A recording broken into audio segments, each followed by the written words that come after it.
Naitwa Mheshimiwa Mgore Miraji Kigera, ni mbunge wa jimbo la Msoma mjini. Napenda kuwapongeza sana waandaaji ambao ni Azania Bank kwa bunge bonanza ambao limefanyika siku ya leo, na tumeweza kushiriki wabunge wote katika siku hii ya michezo. Mimi ni mwana Yanga, mwananchi kama unavyoona, na sisi wananchi katika upande wa volleyball kuanzia wanaume tumewaburuza Simba, na kwa upande wa wanawake pia tumewaburuza Simba.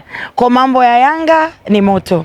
Yanga hatupoi, hatuboi, tupo tunaendelea kama tunavyowakilisha taifani ndivyo tunavyowakilisha mpaka huku bungeni. Kwa upande wa football kweli tumeburuzwa leo na wana Simba kwa 2 bila, lakini swala la muda tu. Wameweka mamluki wengi sana wa kucheza wabunge kama si kwenye volleyball tulivyocheza. Kwa hiyo tuna hope next time tutafanya vizuri zaidi.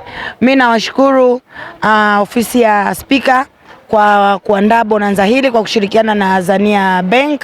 Tunaendelea kuchangamka, tunakuwa fiti, michezo ni afya, michezo ni furaha. Kwa hiyo hapa leo tumekuja kufurahi, kama mnavyoona yamefanyika mambo makubwa mazuri. Pia nampongeza Mheshimiwa Speaker Idi Hassan kwa kuratibu vizuri, na mwenyekiti wa bunge bonanza Mheshimiwa mbunge Festo Sanga amefanya pakubwa sana.